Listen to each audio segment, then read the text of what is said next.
Shabbat Shalom, Yashra Allah Israel. This is Brother Zahab. It's a Sabbath right now. So, after the Sabbath, the sun goes down. It's the Feast of Dedications. So, I hope everyone has a good feast day with their families. I'm going to go into the scriptures on the feast days, the Feast of Dedication. It's 1 Maccabees, the 4th chapter. We also go to St. John 10 and 22. Okay, so I hope everyone has a nice feast day. Just prepare something for the family. Whatever you want to make, just make something nice for the family. Have Thanksgiving, be happy, be very happy, be merry, be cheery.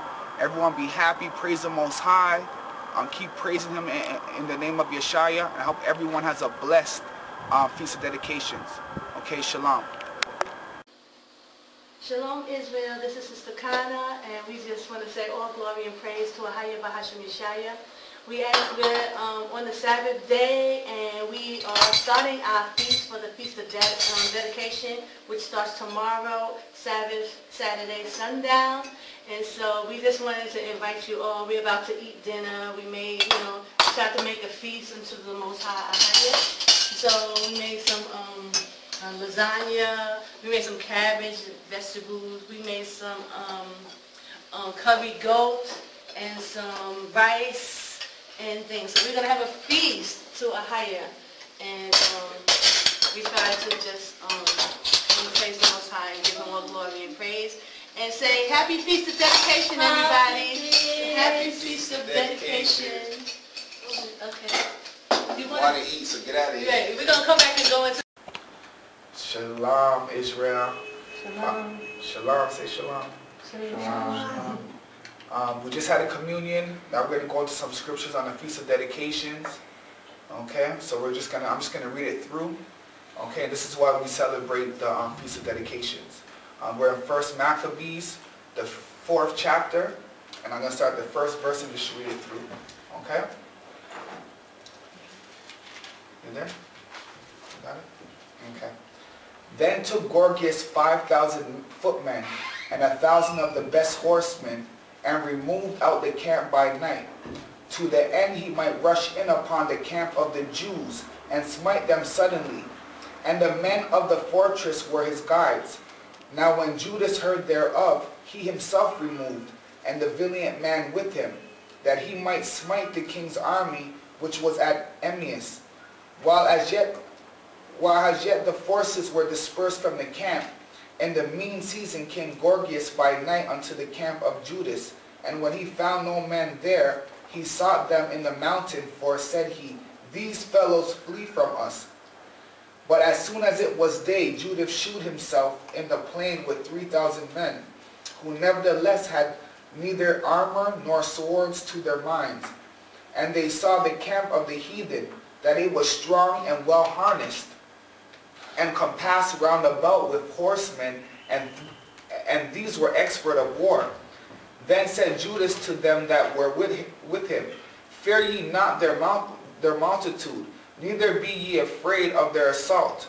Remember how our fathers were delivered in the Red Sea, when Pharaoh pursued them with an army? Now therefore let us cry unto heaven, if peradventure the Most High will have mercy upon us, and remember the covenant of our fathers, and destroy this host before our face this day, that so all the heathen may know that there is one who delivereth and saveth Israel. Then the strangers lifted up their eyes and saw them coming over against them. Wherefore they went out of the camp to battle. But they that were with Judas sounded their trumpets. So they joined battle, and the heathen, being discomforted, fled into the plain. Howbeit all the hiddenmost of them were slain with the sword, for they pursued them unto Gazera, and unto the plains of Idumea, and Azotus, and Jamnia, so that there were slain of them upon 3,000 men. This done, Judas returned again with the host from pursuing them, and said to the people, be not greedy of the spoils, inasmuch as there is battle before us, and Gorgias and his host are there by us in the mountain.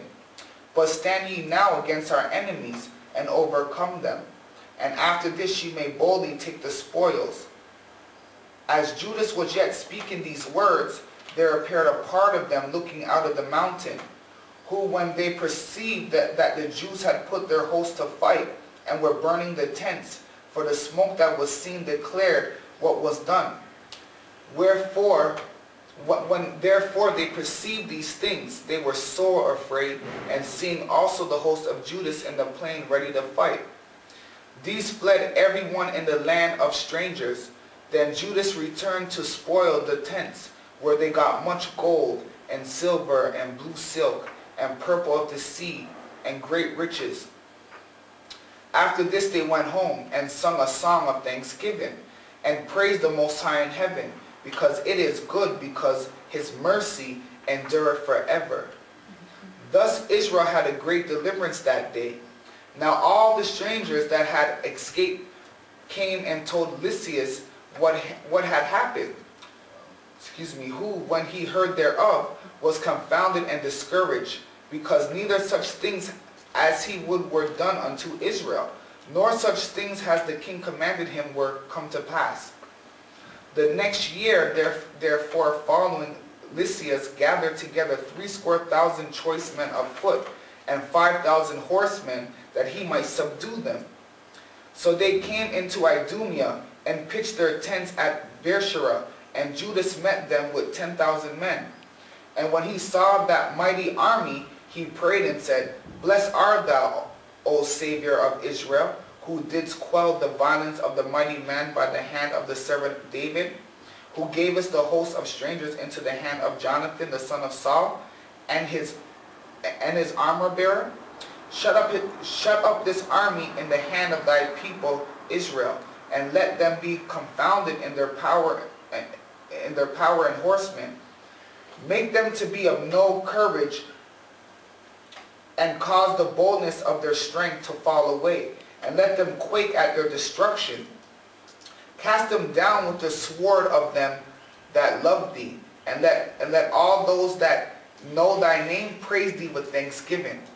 So they joined battle, and there were slain of the host of Lycia about 5,000 men.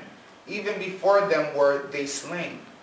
Now when Lycia saw his army put to fight, and the manliness of Judas' soldiers, and how they were ready either to live or die valiantly, he went into Antioch, and gathered together a company of strangers, and having made his army greater than it was, he proposed to come again into Judea.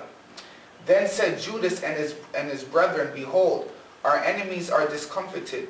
Let us go up to cleanse and dedicate the sanctuary. Upon this all the hosts assembled themselves together, and went up into Mount Sion. And when they saw the sanctuary desolate, and the altar profaned, and the gates burned up, and shrubs growing in the courts as in the forest, or in one of the mountains, and the priest's chambers pulled down, they rent their clothes, and made great lamentations, and cast ashes upon their heads, and fell down flat to the ground upon their faces, and blew an alarm with the trumpets, and cried towards heaven. Then Judas appointed certain men to fight against those that were in the fortress, until he had cleansed the sanctuary. So he chose priests of blameless conversations, which as had pleasure in the law, who cleansed the sanctuary, and bare out the defiled stones into an unclean place. And when as they consulted what to do with the altar of burnt offering, which was profaned, they thought it best to pull it down, lest it should be a reproach to them, because the heathen had defiled it. Wherefore they pulled it down, and laid up the stones in the mountain of the temple in a convenient place, until there should come a prophet to shew what should be done with them. Then they took whole stones according to the law, and built a new altar according to the former, and made up the sanctuary, and things that were within the temple, and hollowed the courts. They made also new holy vessels, and into the temple they brought the candlestick, and the altar of burnt offerings, and of incense, and the table, And upon the altar they burned incense, and the lamps that were upon the candlesticks they lighted, that they might give light in the temple. Furthermore, they set the loaves upon the table, and spread out the vials, and finished all the works which they had begun to make. Now on the 25th day of the ninth month, which is called the month Caselu, in the 148th year, they rose up betimes in the morning, and offered sacrifice according to the law upon the new altar of burnt offerings, which they had made. Look, at what time and what day the heathen had profaned it, even in that was it dedicated with psalms and citharns and harps and cymbals, that all people fell upon their faces, worshiping and praising the Most High of heaven, who had given them good success. And so they kept the dedication of the altar 8 days, and offered burnt offerings with gladness, and sacrificed the sacrifice of deliverance and praise. They decked also the forefront of the temple with crowns of gold, and with shields, and the gates and the chambers they renewed, and hanged doors upon them. Thus was there very great gladness among the people, for that the reproach of the heathen was put away. Moreover, Judas and his brethren with the whole congregation of Israel ordained that the days of the dedication of the altar should be kept in their season from year to year by the space of 8 days, from the 25th day of the month Caslu, with mirth and with gladness. At that time also they builded up the Mount Zion with high walls and strong towers round about, lest the Gentiles should come and tread it down as they had done before. And they set there a garrison to keep it, and fortified Beersheba to preserve it, that the people might have a defense against Idumea. Praise AHAYAH. So that's why we're keeping the Feast of Dedications. We're into remembering the Israelites. You notice how the Israelites, they're always praying to the Most High. You know, the Most High always helps us. We are the chosen people. So we need to keep this Feast of Dedication from year to year. Each year we have the Feast of Dedication. Okay, so just read 1 Maccabees, the 4th chapter, and also if you want to see AHAYAH, St. John, the 10th chapter, and the 22nd verse. Okay, we just want to share that with y'all. All praise to the Most High, AHAYAH, by Yeshua Yeshaya, Wa Kodash Wa. Okay, Shalom, Israel. Shalom. Oh, it's so dark. You see our candles? We're in the dark. Our electricity blew out, and we're waiting for someone to come to fix it. Yeah? Right, Jordan? Yeah. See, you can see it over there. Yeah. So, yeah, you can see it. So we got the candles, and conveniently, luckily, we had some. Yeah, right? That's why we're being pitch black. How you reading in the dark? And the brother is reading the Bibles in the dark. Boy, he's dedicated to the scriptures, to the word of the Most High. Praise AHAYAH. Right? Yeah, I'm trying to get it done. I'm trying to read a bit of Acts here, so, you know, just trying to remember. He's so dedicated. You're so proud of your daddy, right? Yeah. Yeah. That's awesome. Yeah. Okay, so we're signing off. Just another day in the life. Enjoying. Shalom. Yes. Yeah, Aqua's is gonna cut the cake right now. Look how beautiful she's looking right now with her head cover. She's about to cut the cake. Wow, what are you, a soldier?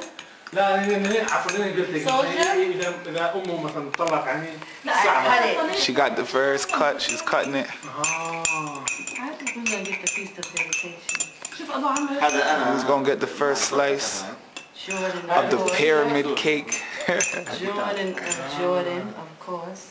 Yeah, Warden, Jordan. Yeah. Jordan, try your tea now. There you go, Jordan. Take the cake. Oh, yes, 2 in 1. Oh, I didn't know there was 2 plates of them. I didn't even know there's 2 of the green plates. I want that's this. you? Yes, that's mine. Wow. I still taste this weird. I know. No? These are soda heavy. Still, You want cake? still tastes a little bit bad. Yeah, want me to put more? She's full? No, I'll do it. She's her figure. Oh, oh. Yeah? I'll pass for Aliyah. Huh? AHAYAH. And give her a Sit there, fork. Tawada. Thank The you. water. Okay, that's enough sugar. How much sugar you putting in there? No more sugar, man. No more. No, we still taste it. But yeah, but you know, you have to taste it first. You know what I mean? You have to taste it and see. This is bad too. You know what I mean? You want to taste it? هي أنا ووالدتي هي ماما Wait, that's وأنا it, that's صغير. it, Jordan. Aqua made the cake. She's cutting this stuff. Shh, they don't know. Yeah. Okay, that's it. How do you know? تذكرها Huh? أنا هلا قدام. Stir it. You have to stir it. Yeah, you have to stir it, then you taste it. Okay. The picture. Alright man, this battery's about to die. I'm about to cut this. Look at this beautiful feast. This is actually after the dinner. You see what I'm saying? The dinner was crazy. We didn't even get to tape the dinner. We didn't even tape all the food at the dinner. Man, the food was so good that we actually forgot to tape in the beginning. But here's the actual dessert with the cake and the strawberry stuff. And what's this called again? Kanafa. Kanafa, Jordanian Yes, with kanafa. some kanafa. Yes. And some tea. So are you gonna have And to our get family. some sweets? Alright? Yes. So if you see in a video with other people, but this is who you see now. This is the family right here. Alright? Shalom. Our praise to the Most High, AHAYAH, Bayeshim Mishai, Wakodash Wak. We're sitting here having our feast day. It's on video. It's on video. Oh, it's video. And we're here just to join a nice feast with some guests from Syria. Yes. Having a nice feast. Let's look at the cake. Damascus. Damascus. Yeah. Let's look at the food. Hello. Praise the Most High. Let's see what kind of food we got here. We got some cake. Yeah. Got some beautiful cake there. This is kanafa. We got some kanafa. This is Jordanian kanafa. Watch this. Sweet. Wow, look at that. Really nice. Supposed to be very healthy for you. You know what I'm saying? We have some strawberry, what's it called? Strawberry? Strawberry stuff. Strawberry cake. And we just chilling with some tea. We just got some tea and we're just chilling. And Jordan having a nice feast day with some family from Syria. Damascus. Alright, shalom. Shalom.